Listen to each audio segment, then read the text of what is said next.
bronche, that's how we say brunch. Here's to the ladies who stay basic with their lunch. You want that bochinche? Paquete con pinche, you hear what they said? Not too busy, glasses clinking. Aquí en esta mesa se respeta como ñón. Si la copa está llena, yo te doy la bendición. So what if we get ratchet? We from the Bronx. That's it. Don't get it twisted. We be going to Manhattan. Be a queen. Be a boss. Ladies who brunch and pop it off. Hey, we pop and pop it off. We pop. All right. The episode's about to start. What's up, everybody, and welcome to another episode of Ladies Who Bronche. I am Julissa. What's good, everybody? This is Skittles, and today is another very special episode of season 5. I keep on getting a lot of my favorite women on the same episode. This is so exciting. Today we have my college bestie. Yeah. She is a classically trained opera singer. What? She is very much an Aries. She's a workaholic. Whatever she puts her mind to, she just goes after it and works hard for it. Right now, she's working for Google, and I will let her tell us a lot about what she does at Google later on. But honestly, she is one of my therapists, one of my best friends. She helps me with a lot of the behind the scenes with Skittles Music TV, and whenever I'm with her, it is just a party. It is a turn up. And I'm so excited to introduce everybody to Jessica Williams. Who the fuck are you? What's good? Well, thank you so much, Ladies Who Bronche, for having me today. What's up, everybody? I'm Jessica Williams. Like Sybil says, we met in college. But yeah, I am professionally trained in opera. I have a bachelor's degree from Westminster Choir College, where me and Skittles met, and I have a master's degree from University of Delaware, also in voice performance. Many different passions, and one of those passions is being an admin and administrator. So I've worked for many, many different nonprofits, working with at-risk youth and programming activities for them, after school programs, and that has just transitioned to planning programming for Googlers, working at Google now. So I'm an admin there, I work in ads marketing, and I support 3 separate teams. So it's a global team, so I support a lot of different people around the world. Right now we're working from home, so it's just a lot of calendar management and planning virtual events, which is pretty cool. Yes. So Jessica, let's dive in a little bit into your musical journey. So where did it begin and how did it flourish into you becoming an actual classically trained singer? Yeah. So I know for a fact I started singing in preschool and in church. Grew up in a Baptist church with my family. So that's where I started to sing in choir and just loved it. In elementary school, sang in choir. Middle school is when I started to do musicals. So I was in a bunch of plays. I had my first big role in middle school. I was Aunt Polly in Tom Sawyer. And it was such a big deal because within that musical, Aunt Polly's a pretty big character. And she's got about 9 different solos or 8 solos or something like that. So it was pretty big. My family was like, oh, that's so cute.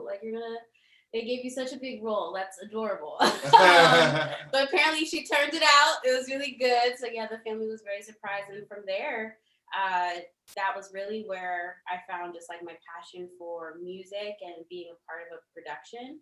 And yeah, then I went into high school musicals and selective choir in high school, traveling around the country, doing different tours in high school, to then, wanting to pursue music as a study and as a career and something that I wanted to focus on. So that was a big push for my family to do that. My family is very, very work driven, making sure you have a good job. So music wasn't really the option, but it was what I told my parents I wanted to do. And they honestly sacrificed so much for their kids to have what they want. So eventually they were fully on board, knowing that I was a responsible person. So then I got a bachelor's degree and master's degree in opera. I love it. And, now singing professionally, well, not now, unfortunately, because of COVID, but we'll continue. Yes. Yeah. And so right now you are located in California. Yes. And you work in admin, but how do you feed that musical like need? Yeah, so I've been doing that. That's why I moved to the Bay Area, California, is to sing with the company Opera San Jose there. So that's how I was doing it. I was doing part-time at Opera San Jose and full-time at the time I was working. Well, when I first moved to California, I had like 5 different jobs at the same time on top of singing Wow. the opera. But then finally, And she's always been like this. Like even in college, like she stayed on campus in college freshman and sophomore year, and then junior year moved off campus. And the entire time had like 4 different jobs on and off campus that she was just constantly working. Like she worked at the pub. You worked at admissions. She was like the orientation person that all the freshman people met. Yeah. Like. So yeah, I've always worked a lot. I've always had multiple jobs. It's never just been one job for me. I would say this is the probably first time in my life that I've just had one job. And that's because I'm not singing with the opera right now because of COVID. So, but that is how I maintain that. I also continue to sing with my church. It's not necessarily classical singing, but it keeps that going. So I am still doing that even though we're in COVID right now, but it's a different place. But it's so cool. Wow. So tell us a little bit about Google. What do you want to know? Yeah, so I've been working there now for a year, just about. It'll be a year in about 2 weeks. I can't believe it. It's been wild. It definitely, to be honest, was not like a goal job. It wasn't like a dream to work at Google. But I moved to the Bay Area. That's the Silicon Valley, where a bunch of tech companies are.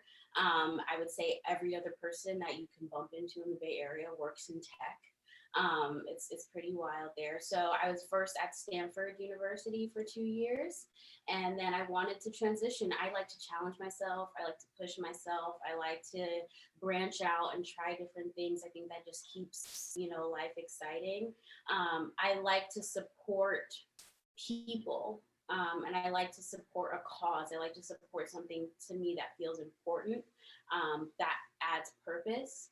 And it wasn't that I wasn't continuing to find that at Stanford. I just wanted to push myself in how much I could do and continue to learn as an admin.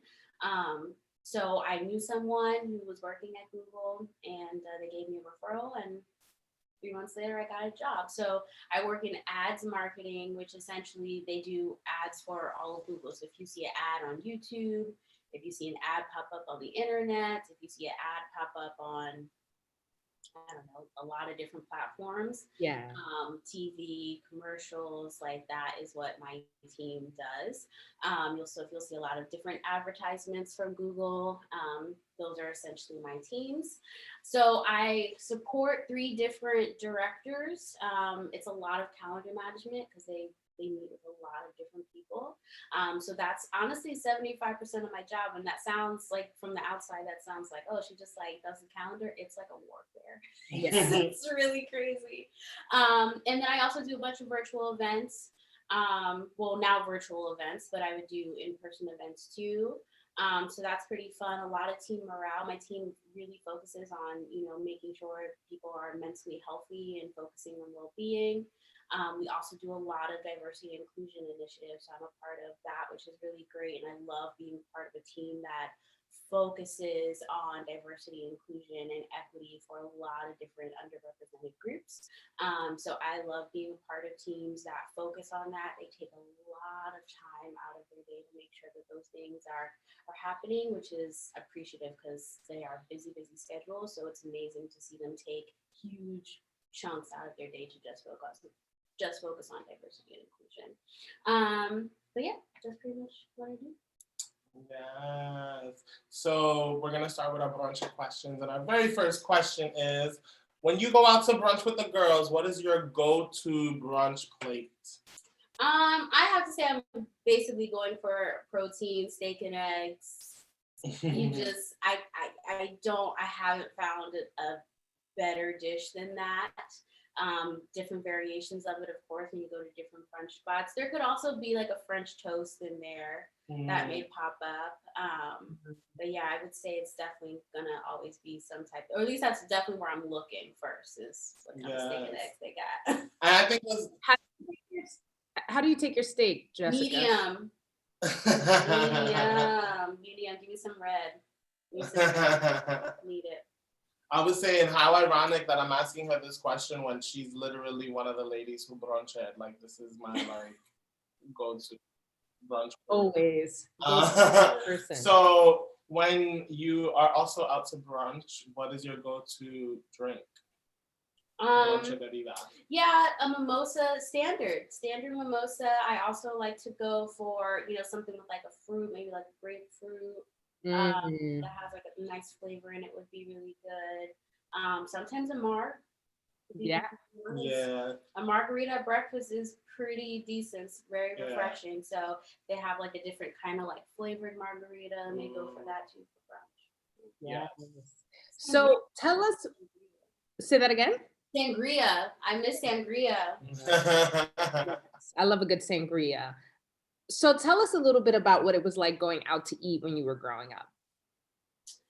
Oh man, yeah. So that's funny on different levels. My family's pretty introverted. My dad is very introverted, so does not like to be around like a bunch of people. So we would always try to find like a table where there weren't a lot of people because it would just help my family feel more comfortable. So yeah, but we went out to eat a lot. My mom is not really a cook. Bless her heart, bless her spirit. she's just not really a cook. We cooked. My grandma cooked a lot when she lived with us. She's been gone now about 4 or 5 years now. So yeah, I got a lot of the cooking skills from her, but my family went out to eat a lot. So it was, various different kind of restaurants, American style restaurants, franchisees. But yeah, it was mostly just like trying to find the place where there weren't a lot of people. So my dad could feel comfortable being out. That is so interesting. That's like part of the staunch memory of going out is the getting the right seat. Yes, it is. Yes, and it not being cold. Because my mom, like, if you sat her under a table that had like the slightest breeze, we had to move. She can't eat when she's cold. So I can't even tell you how many restaurants we've been to where we've had to change tables. Kid you not. Enjoying how this is the first time we've gotten an answer this particular before. Yeah, we haven't. So what is your favorite bochincha topic to discuss over a meal? I would say a lot of family topics always come up. I feel like work always is a topic that comes up. Just definitely a future, like dreams is definitely a conversation that always comes up. It's not really about kind of what's happening in the world, to be honest. I don't know if that's intelligent or not, but it's really just about, I guess, because time around the table, especially with family, is about family. And it's about reconnecting. And especially now that we're older, we're all in different places, living in different areas. We're not together as a family a lot. So especially with my family, it's definitely just talking about the future and kind of dreams. If it's with my friends, it's also kind of talking about the future, right? Like, what are we doing? What are we pursuing? What's the next trip, right? What's the next vacation that we're going to take as a friend group? Where are we trying to be within a year? Like, kind of what are we looking for? I know some people are talking about dogs and, possible, me too, right? Possibly like living somewhere else, or like dreams of owning like property somewhere else. Like, so it's always great to have those conversations, because it's always just good to see how people are constantly, I don't want to say reinventing themselves, but pushing themselves to be in the kind of the next place they want to be at. 100%. Awesome. Oh, can I have some? Okay, cool. So now we're going to move into our Tuta Loca es section, where we call out motherfuckers who are doing the most. Motherfucker being Mother Nature, because daylight saving time comes every year. This is nothing new. Okay, no surprises. But this year, 5 o'clock, I feel like I start my day, 3 hours pass, and it's night. Yeah. It's way too ridiculous. It's kind of like fucking with my like internal clock, because it'll be 5 o'clock and it's dark outside already, but my body will like fast forward and I'll feel like, all right, it's 10 o'clock, like time to start getting ready for bed. And it's so weird to experience it this way. And I wonder if it's because now that we're at home, we don't have the usual tricks of being distracted by certain things to not notice how quickly the sun actually disappears in the day. This shit has me like literally, I feel like I'm tweaking some days. I'm like, yo, 7 p.m. and I'm ready for bed. I was just about to say that. It's like I'm tired and like ready for bed by 7:30. It's like 7:30. I'm ready to be knocked out and not wake up until the next day.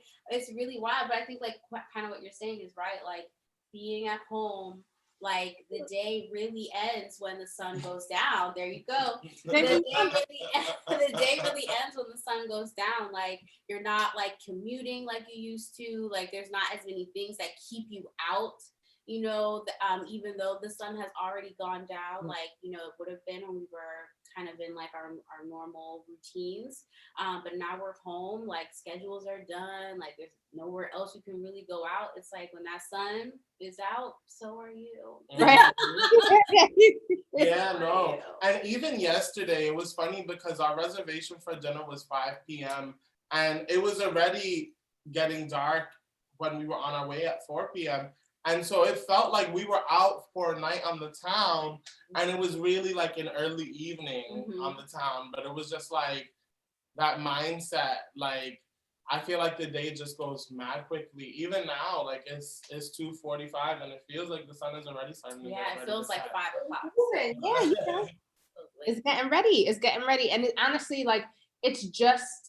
I'm a little worried if the COVID numbers keep going up and like shit gets crazy, and that feeling of lockdown, like extra lockdown on top of that early sun, is really gonna have us out here just like bears. Like I feel like we might actually like hibernate this winter. There's just nothing. My body just doesn't want to do anything after dark. I have no enthusiasm because it's cold outside, so it's not like I'm excited to be out catching this wind. So I don't know. It's just fucking with me. And I think that there's a lot of preventative things that people can do. So seasonal depression is real. And, I feel like because we don't name it that, a lot of times we're just like, yeah, what's wrong with me? And we walk around all winter wondering what's wrong with us, when it could be legitimate, seasonal depression. The weather changing does affect our bodies. We are in sync with nature in that way, in the same way that like when the moon shifts, right? Like that fucks with our emotions. So I feel like it's important for folks to remember self-care, and that looks different for everybody. So if there are days you're glued to the couch and you're Netflix and chilling, then that's what you did today. Give yourself permission. If you stay home and, you do a little spa day for yourself, give yourself permission. If all you do is sleep, give yourself permission. Like there's just a lot of emotional burden that comes, especially during a holiday season where there's a pandemic, and like holidays don't even look the same anymore. We're gonna be in our bag, but it really feels brutal this year is all I'm saying. Especially given like the fact that we just are in I almost want to say we're coming out of, but we're not really coming out of. At the height of COVID, like when it was March and April, May, June, we were on lockdown to the point where time ceased to exist. Like it really showed us how time is really just this construct that like it don't matter whether the sun is up, whatever, because we were just all really just staying home and not going out for anything. So then going back into that and like having it get dark early when we already have been for so long constrained to our apartments already, it's like a double whammy. Like, I don't know. It just doesn't feel right. But, I think we will survive. Again, just be aware of what you need, what your body is asking for. It is absolutely natural. Our bodies do slow down in the winter. Yeah. It's true. It's a scientific fact. So don't allow yourself kind of naturally inside too, because again, it's cold out. Don't allow yourself to freak out about the seasonal colds that are happening. I know that there have been some people coming down with colds and people start freaking out because they're like, oh my God, do I have COVID? I need to get a test. Like this happens naturally. People get sick during this time of year naturally. So get tested virtually. Also, don't be afraid to like go for a walk if you need to. Like sit out on your terrace, get that fresh air. Yeah. Make sure that you are seeing the sun, because it's also easy to go days without going outside.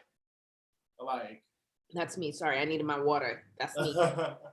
I definitely easily. I'm like, oh, it's been 3 days. I should go take a walk. I haven't left the house. Yeah. For sure.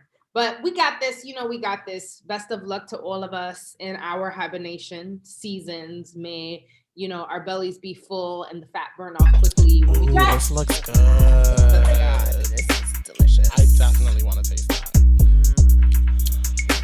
Oh my God. Wait, pass the salt? All right, and now we are moving into our plate of the day.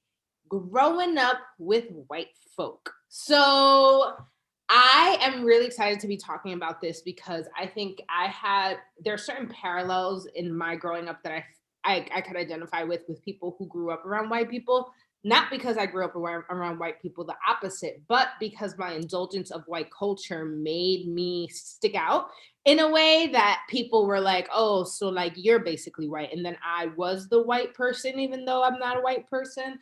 But I've always wondered what it actually felt like to grow up in a community where there were a lot of white people. And so when we sort of teased about this last night, I was like, holy shit, yeah, I didn't even actually realize that about your upbringing. And it then made me realize how little I know in general about your upbringing and your relationship, not only growing up in a white community, but like what that meant for your proximity of Blackness and how people may or may not bring your Blackness into question and digging into that in a very specific way. But I wanted to start off sort of just asking, what is your relationship with your Blackness? Like what is, if you could, whatever that means to you, what is your relationship with your Blackness? Yeah. That took me honestly forever to kind of figure out. And it's not even that I have figured it out, to be honest. It's more of just kind of like I'm okay with kind of where it is within my journey of just like being myself, right? Just being authentic to who I am. So just kind of taking in that way. But kind of the road to discovery was just kind of figuring out one, like what does it mean to be Black? Either way, like what is that definition? How do you really find that? And if you kind of feel outside of it, like you don't naturally have that kind of innate definition within you, like how do you find that within yourself? So I feel like the first kind of exploration was through music. That was kind of like the easiest thing. And that was honestly just my connection because I connected to music already naturally as a person. It's how I express myself. It's how I connected to my emotions. It's how I communicated sometimes was that way. So I always liked kind of more of the hip hop, R&B type of music. So naturally, it wasn't anything that was forced. Like I was a person like listening to like my CD player handheld to like Jewel Santana on the bus, right? Like, you know, when everyone else was listening to like, I don't know, Britney Spears was really popular at the time. Avril Lavigne was really popular at the time in like high school. So that was kind of the way I really expressed myself through music. I remember in elementary school when I was even younger, I ran for like student council secretary. And I ran under the name Jazzy J, and I like I rapped my speech in the cafeteria, and I guess that was another way of like associating myself with Black culture, even though like it wasn't something I was really around, and honestly still at that point like didn't know what that really meant. As was I like trying to be Black, or was I like just was that naturally what I wanted to do? So I struggled a really long time trying to figure out what it meant to be Black and how I wanted to relate myself to that or find myself within that culture. And can you tell us where you grew up? Tell us a little, set the context for us. Yeah, so I grew up, I grew up in Bucks County, Pennsylvania. If you followed the U.S. election, you may have heard that county come up a lot within, you know, the Pennsylvania numbers. So yeah, I grew up across the street from a farm that literally grows corn. suburban area. My elementary school was literally like 2 blocks away from me. My elementary school was maybe like a 10-minute drive away, and my high school was, pretty close too. My high school is very big. I went to Pennsbury High School. My graduating class was like 1,000 people. The prom. Their high school used to like have like this thing on MTV, right? When they used to do like a parade. Yeah, so if you look up Pennsbury, if you look up like best prom in America, my high school will come up because one, you have so many people. There's at least like close to 1,500, 2,000 people that go to prom. So that's a huge prom. It's always a different theme. There's a huge like 2-hour parade before it. And some of the most iconic like things. That's what I'm saying. Like on MTV, they had like this special where they were showing the students creating the floats for arriving at their prom. People have come on helicopters. People have come in like clear, like tanks, like pools, and have like swam and then like changed out of their wetsuit, and they were in full gowns walking the red carpet into, like there was one I loved the most that was like a gumball machine. So it was like this gigantic, huge gumball machine, and it just had like balloons in it, and all of the guys were, it was like 4 guys, they were sitting outside of the gumball machine. They got up to the red carpet. They all had a coin. They put the coin in there, and poof, a girl came rolling out of the gumball machine. What? And that was like how they got their date. And then after all the girls came out, they had like one big coin that said like Pennsbury High School on it. They put that in, and then all of the balloons came out of the top of the gumball machine. I think it's safe to say that when we think of high school, well, not high school, because when we think of like our schooling experience, me and Julissa had a lot more Save the Last Dance, and Jessica had a lot more Saved by the Bell. Yeah. Yes. Yeah. So like even if you think of like my music program at my school was huge. Yes. Every like you had like you either had to be in choir or you selected yourself to be in choir, and that was a class. Like that wasn't just like an like added after school thing. That was a class you took on the regular. And then they had selective choirs, which you could audition for, and those choirs tended to travel and do tours. And then you had the musicals and dramas. There was like 2 musicals a year, 2 dramas a year. We had our own music theory teacher. There were other classes that you could take, like elective classes that you could take just on music alone. So just in high school, I did 2 European tours alone. Wow. Germany, Austria, Switzerland, France, Czech Republic twice, my junior year and senior year. So it was a huge kind of, they put a lot of money into the arts within my school too. And is that, and I'm glad you said that they put a lot of money into it, because I was about to say, now, like, so yes, it's a predominantly white community. Is that, so a predominantly white community, would you say that the socioeconomic class is also that, like, is it middle class America? Is it an upper class America? Talk to me a little bit about the finances of the people here. Yeah, I would say it's a little bit of everything. You definitely have like some lower class because of kind of where the area is. Mostly middle class, and then you do have some like kind of upper middle class. I wouldn't say you had like a lot of rich people. They went to a lot of the kind of local private schools in the area, but kind of the upper middle class people who, like you have like your doctors, your lawyers, maybe even, some people that worked within the government, but not like super high level positions. Like that was the demographic that went to my school, but it was huge. The school used to have my district used to have 2 high schools.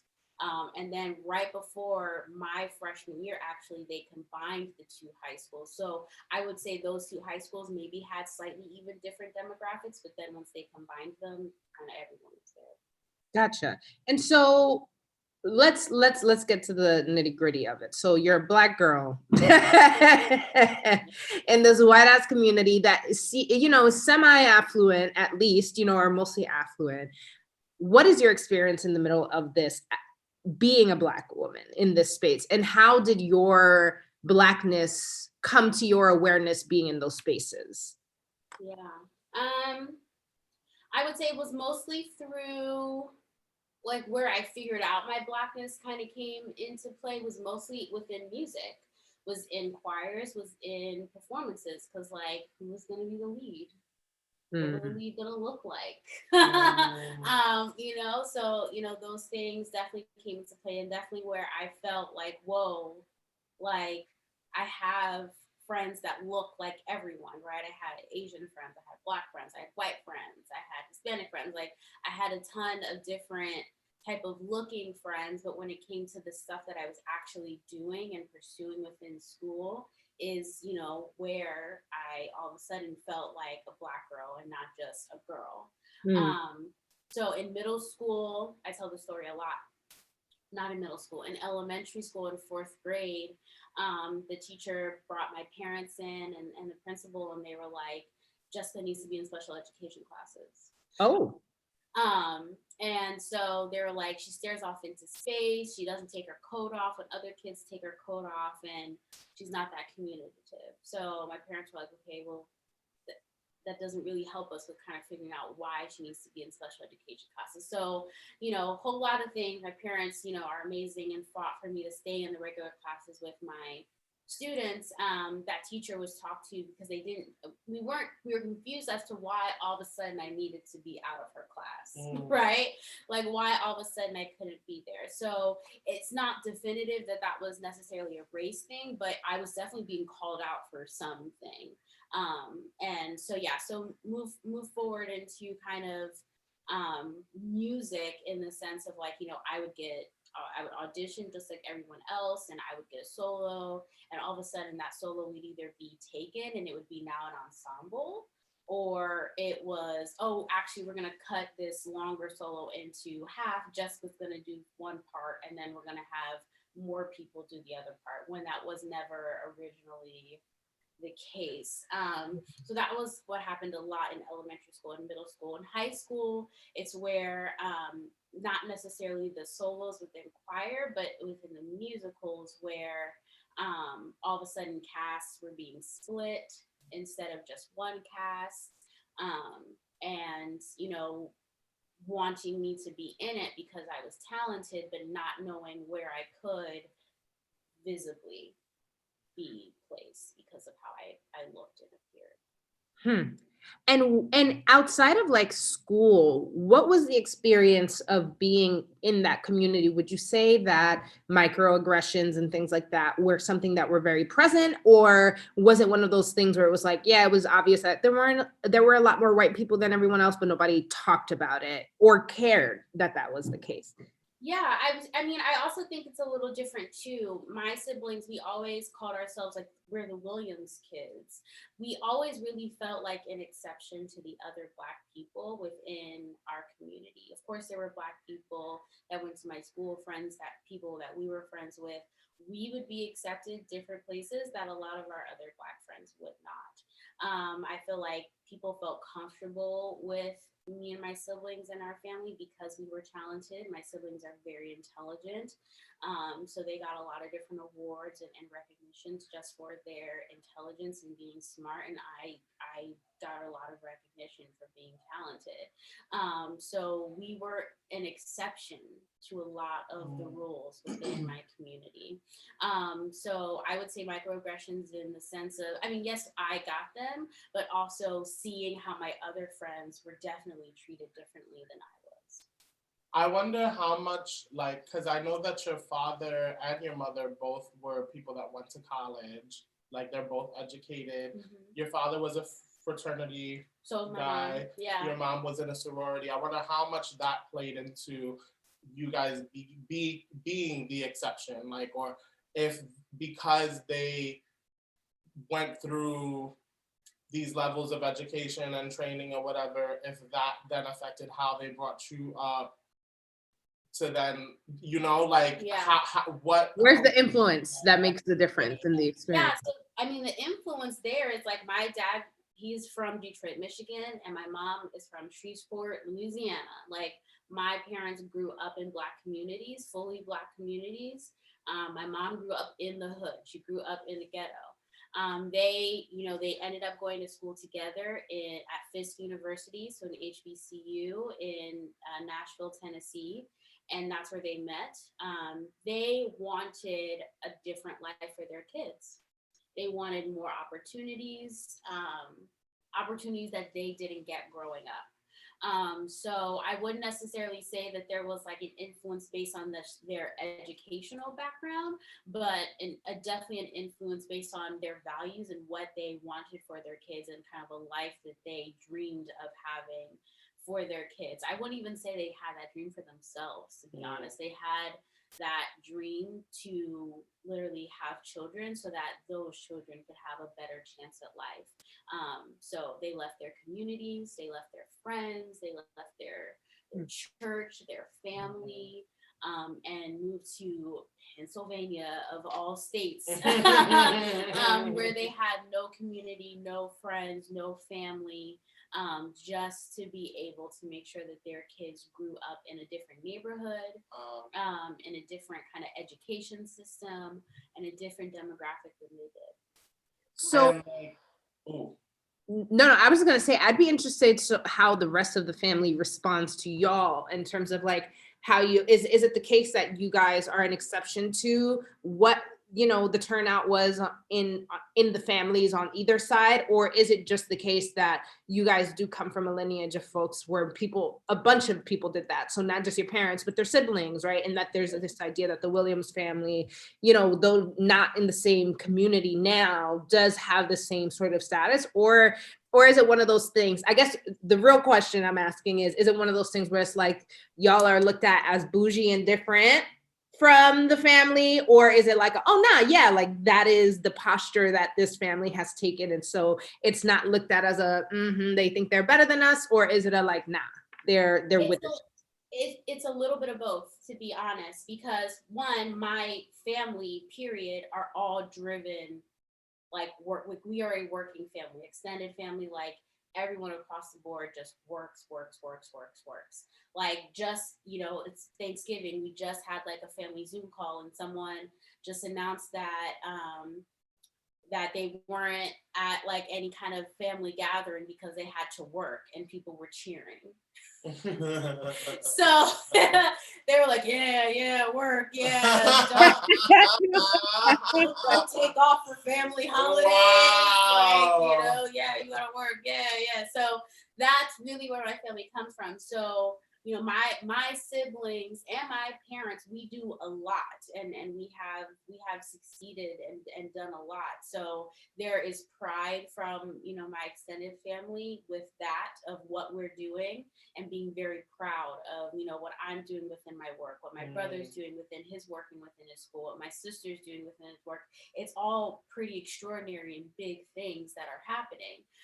But then there is the sense of, we didn't grow up in the same community, right? We grew up in different communities. So me and my siblings at a lot of the holiday parties were kind of in the corner by ourselves, because other than like the, hey, how you doing, how's everything been, there's not much else in common to communicate about, just because we simply grew up differently.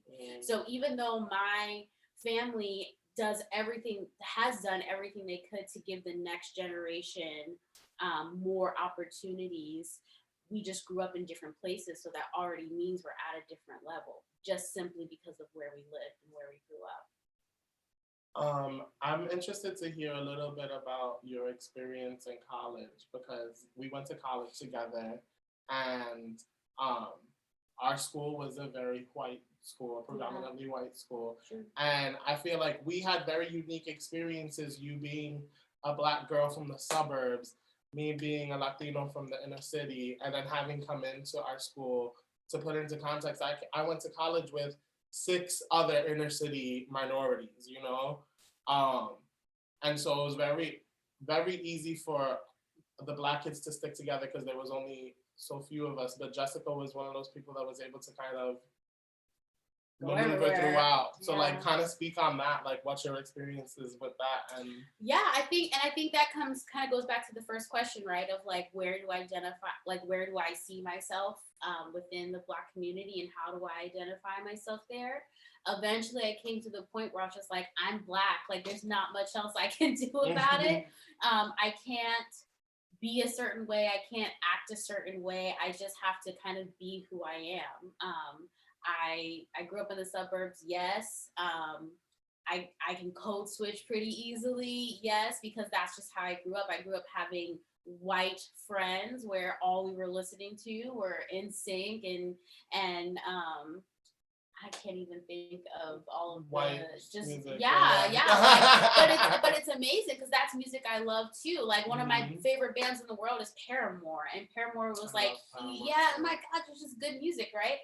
So that was huge, but that wasn't necessarily something that a lot of the Black community was listening to at the time, right? It was alternative emo rock music that was popular, but it wasn't necessarily like, huge of what the Black community was listening to at that time. So I listened to a lot of different music because I had a lot of different friends and I was accepted in a lot of different areas, and I knew how to act within each different community, but I also knew what I liked. And so by the time I got to college, like I knew I liked being with people that did have a culture, right? That did have an actual true identity. So I connected a lot with the Latinx community and a lot with the LGBTQ community because they had cultures that they could grasp onto. They had history that they could grasp onto. They had a language that they could grasp onto. And that was fascinating to me because I, as a Black person in America, don't really have that. I'm just American. And everything else about it is kind of what I have made myself to be, other than that stamp of color on my face of being Black. Now, would you say though that you always even like did you always feel safe as a Black person? I ask that because I always feel like growing up in the inner city, one of the things I think about areas like yours stereotypically is like, oh, if I'm a Black person out in these parts, then I'm a target. I'm not safe here, right? Like, oh, if somebody wants to snatch me into the night through the cornfield, this is a great spot for that. For that to happen. And then oftentimes when I am in those spaces, the first thing I instinctually run to is to compromise my Blackness in order to hide and sort of like camouflage as much as possible.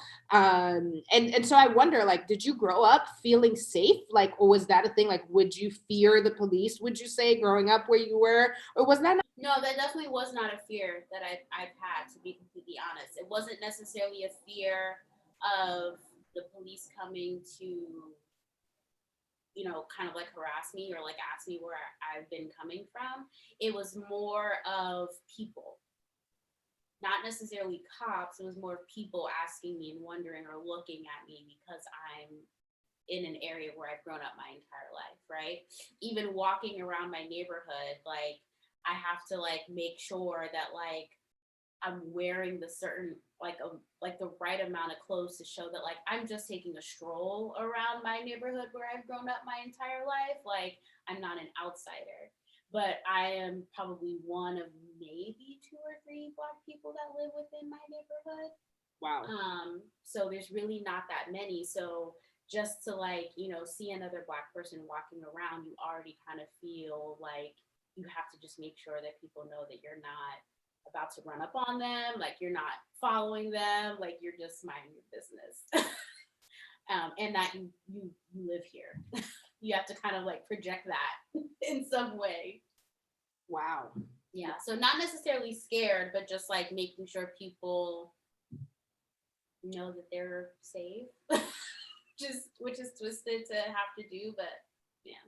Yeah. So did you ever find yourself in moments where you felt you had to defend your Blackness or like sort of not explain your Blackness, but defend? When I say defend, like, I mean, like stand up to a misconception that somebody may have about your Blackness to white people around you. Like, were you ever fetishized or watched Black people in the community be fetishized or like sort of like looked at as a science experiment? Or was it really one of these things where it was like, yo, people didn't really ask those sorts of things?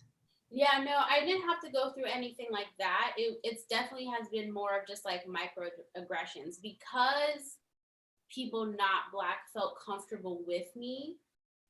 I was the black friend. I was the black acquaintance. I was the ratio within this person that they felt like, oh, they're diverse because they have a black person in their life, like they have a Jessica in their life. So obviously they're not, they're inclusive to every type of person, but it's kind of different when you have someone who does code switch to make you feel comfortable to be around me, right? Like to make sure for you to even have like a conversation with me and feel like you can say like, oh, it's okay, like I have a black friend or I know a black person or I can figure out more about the black community from this person. For you to all of a sudden, for you to, well, not all of a sudden, for you to feel comfortable, I have to do a lot of work on my end to make sure that you feel not to make sure, but I do a lot of work on my end so that you do feel comfortable to kind of ask those questions. But then that comes with just a lot of questions like about hair and about food and about where my family comes from. Like I have no idea. America. So would you say that like in this time right now, in the middle of this like resurgence of heavy conversation around identity and blackness and even things like reparations, right? And how this country has just completely fucked black people. How have you seen your white community respond? Has their engagement around you changed? Is there a lot of white guilt that you're seeing and managing with folks? Or have you always been down with the woke white warriors who are just sitting here looking at everybody else crazy like, yep, y'all had it wrong all these years? Or are you doing some labor right now as a black woman in a lot of white people's lives?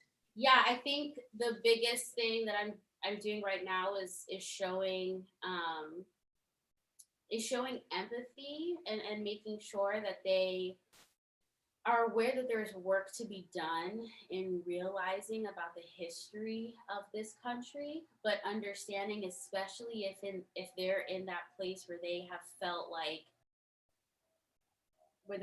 they aren't privileged, or they all of a sudden have realized that they are privileged and trying to figure out what that is, and like kind of mortified that they weren't truly plugged into the history of America, in order to fight more sooner. Maybe like they feel like what they're doing right now is way too late, and that they're on the side of wanting to be an ally and wanting, true equality for all, but now they just feel like my eyes weren't opened wide enough sooner. They're mortified right now. Like they're really horrified. So those are a lot of the type of people that I talk to. And it's in order for me, I feel like in order to make sure that the work is still being done, that progress is still maintained, you have to give a sense of empathy, or they are going to start to do things that are huge, like huge gestures, and get worn out and overwhelmed super fast. So if you don't give that level of like empathy and understanding to their journey and their process of realizing that their eyes just really weren't opened as much as they needed to, then they're going to start trying to figure out like what they can do to make up for lost time. And when you're sprinting like that and pushing so hard and so fast, like I gotta make it right, I gotta make it right, I gotta do my part, I gotta do my part, like you take on a lot and you get very overwhelmed. Like I just see like they look like deer in the headlights. They're just like, well, what can I do?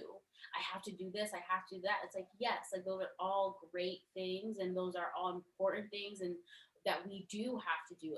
I'm not saying that we're not. I'm saying like take something small, take something that you can do every single day that's going to continue to push that needle, that's going to continue to move the mark. Be kinder to yourself with understanding the history and the journey. Be kind to yourself when talking to someone else within the Black community, right? Be kinder to yourself within these moments so that you can really grasp, really understand, but also continue to do this for much longer. Like this can no longer be a movement, which means at some point it's going to end. This is what we have to do on the daily, every single day.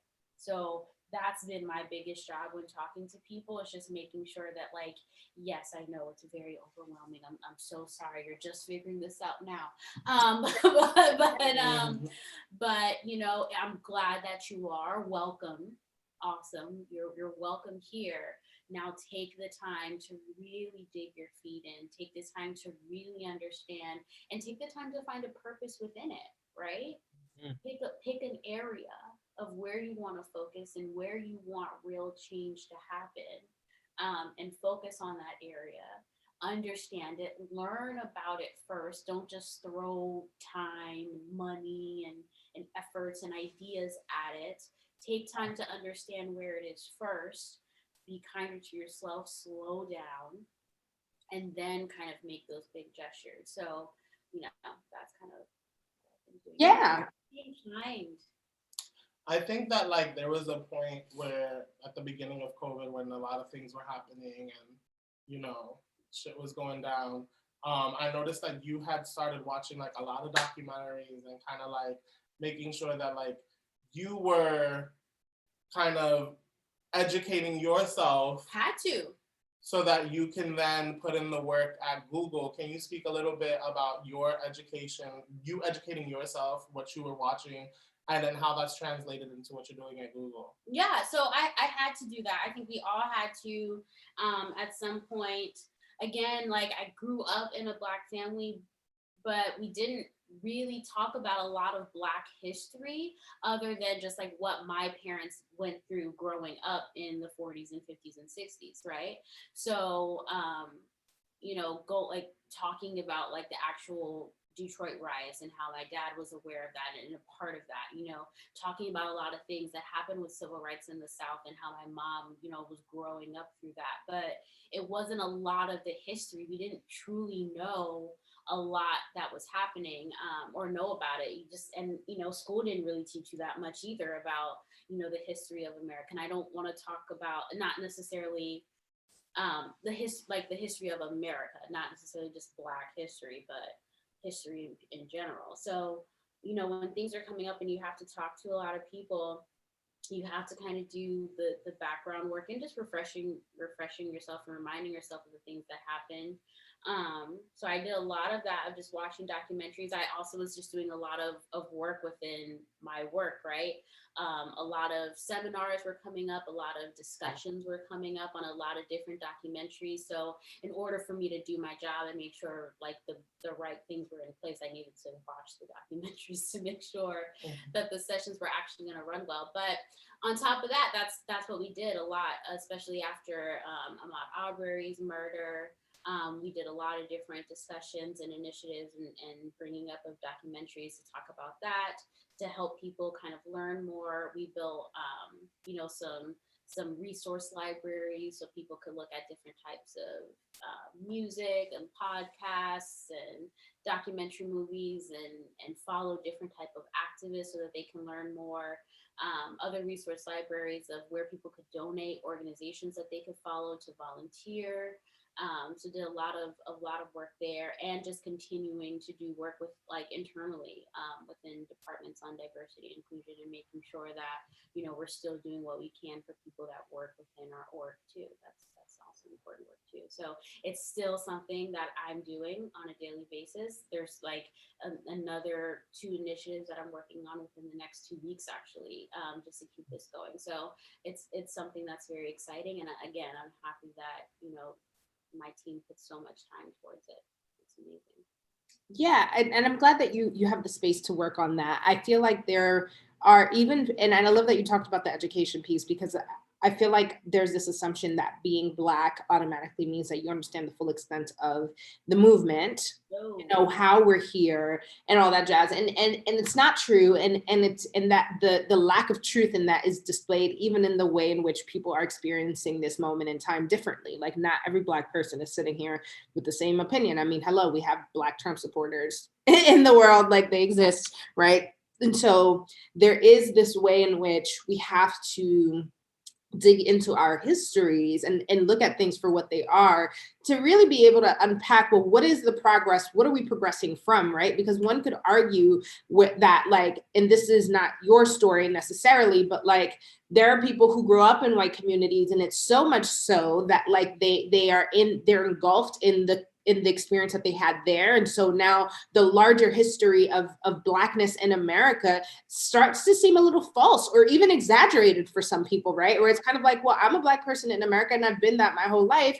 And half the things people are marching about do not apply to me. Like that is just not, it's just not my life. I don't get it, right? And so it starts to create this false narrative that makes it seem like the Black community wants to include you in the movement, to drag you down and make you say that your experience is one thing when it's not, versus saying what the Black movement wants to do is have the diversity and voices, because it is not a monolith. And because there's so many layers, we can't let overarching, systems of power pigeonhole us into the things that are buzzwords. Or yeah, they'll cover certain things we're doing in the news, but they'll cover it in a very particular way. Like we'll see, yes, Black Lives Matter movement stuff, but they won't show groups of entrepreneurs that are trying to build financial literacy institutions and circles for people of color so that they understand investments and stocks and all. Like we don't see that on the news, but we'll see when people are fighting over things and then have arguments around gang violence and things that try to hold Black people accountable to their own experience.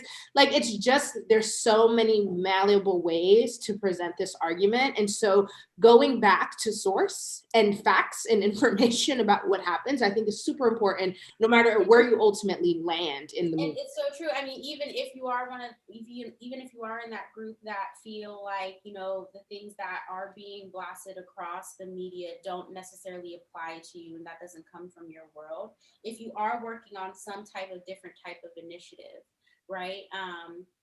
It still comes from somewhere because you are a Black person within history, right? Like wherever you're having to push harder, wherever you're having to, or even if it's not pushing harder, just like a focus, right? Like that focus is coming from something that has happened within American history, within the Black community. So it is important to always just continue to educate yourself and remind yourself of some things. Like I was watching a documentary for a discussion I was having like last month with my team, and there was like some archival clips from Georgia with John Lewis and how he was leading a non-aggression like workshop, right? Like how to not use force on another person if you're being attacked, right? Because they were about to go do a sit-in at lunch counters. They were about to, freedom riders, they were about to ride on the bus. So they were doing workshops on how to not fight back and how to be peaceful when someone else may be attacking you and fighting at you. And I was like, watching this workshop and this archival video, and I was like, how have I never seen this? Like, how have I never seen something about this? Like, this is Georgia, this is American history, and I've never seen an archival clip like this before. Like, even if this is not something they felt like, was necessarily appropriate within the school system, it definitely should have been something that was way more publicized, before now, when I'm in like my, my late 20s, just seeing such an important video like this now. So it's very frustrating, but it's good to be able to do this now, and to learn for myself, but also to help other people. So my last question for you is sort of an idea, like imagination, provocation is the word. If you had a choice, right, and for your upbringing or for your future upbringing of your maybe kids, would you intentionally choose to raise your child in a more Black community or a more white community, given your experience? Is there anything that you feel that could be gained from reversing the experience you had? Or is there something that you think was gained in the experience you did have that you would want to perpetuate forward? Yeah. I mean, in all honesty, I don't think the big, huge part of what I missed growing up was really necessarily to like where I grew up. It's more of just like the information I was exposed to. If I had more of an opportunity to, talk more with not my siblings, talk more with my cousins, right? Like just about different things and maybe have that kind of open dialogue. I think a lot of it also, which is kind of how my family dynamic is too, but just kind of talk more about, openly about experiences and maybe still have those conversations today as we're still a family. I talked about the sacrifices of my parents, right? I feel like that's a huge thing when it comes to kind of understanding the culture and understanding those sacrifices. That means that, and now my parents' values and my siblings' values are different because of that. I feel like if those conversations came up more about our family history, about the sacrifices in order to kind of have these privileges that we have now, that would be really huge, and kind of figuring out a dynamic and being kind of more plugged into the history of my family and within the Black community itself. So I don't know. I don't think it would necessarily be a location thing, more of just a lot more exposure to the history and the community of the family, I think is kind of the biggest thing, and kind of where I feel like I missed a lot growing up. Amazing. So happy to hear that, because sometimes there are people, and in Spanish there's the phrase mejorando la raza, which means improving the race, right? Which is always associated with this idea of like marrying white or including whiteness in the experience to better the experience. And so it wasn't a trick question, but you just never know. Some people walk away and they believe what they believe, and it's just the truth of their experience. So I was curious about that. So thank you. And thank you so much. I don't necessarily think you have to clean the bloodline. I think in order to have a better life, I think that's crazy. I will personally say that because I did grow up in a white community, when it comes to just my interest in a mate, that I do date more white men. But that's just a preference. It's just honest. That is just a preference thing. Yes, that is a preference thing of where I grew up, right? Like I am a creature of my environment. So as my little teen heart was growing up, it was a lot of white guys that caught my eye. But would you say it's like it's a preference that's sought after, like intentionally, or just an option that's open so that you're like, oh, okay, yeah, like white dudes are welcome just as much as anyone else? Or is it like white and maybe a Black guy? Like, are you into Black men? Or are you just like? Yeah, I think when I was younger, it was definitely like intentional. It was like, oh, same, which is why I'm asking. So just to be clear, that's also not a setup question. When I was younger, it was definitely intentional. It was like I wanted to be with a white guy. But as you grow up, you realize that that's nonsense. You realize that that's ridiculousness. And you also realize more kind of outside of even a race, just kind of what your heart wants, right, from a person. So that can't come with any race, right? Because guys are going to be guys, people are going to be people no matter what. They could be, orange and still be crazy.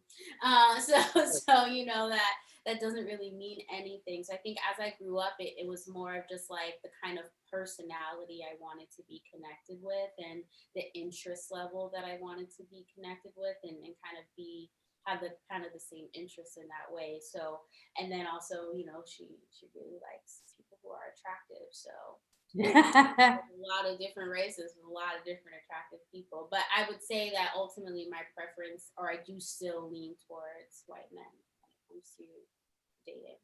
I totally hear. I was like that growing up too. Still have yet to really be. I've never had like sex with like a traditional white man. I say traditional because like I dated a Puerto Rican guy who was white passing depending on the day. So like, yeah, but like I haven't like had a white Bob, Bob and Joe. I've not fucked Bob and Joe yet. So,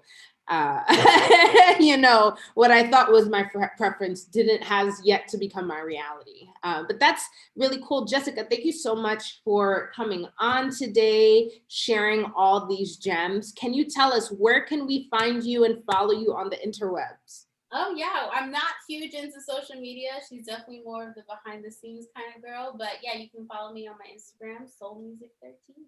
Yes, Soul Music 13. And Skittles, where can they find us? And you guys can follow us at Ladies Who Brunch on Instagram, Ladies Brunch on Twitter. At Julissa on Instagram and at The Real Skittles on Twitter. Wonderful. And I'm sorry, the mucus was just like, yeah.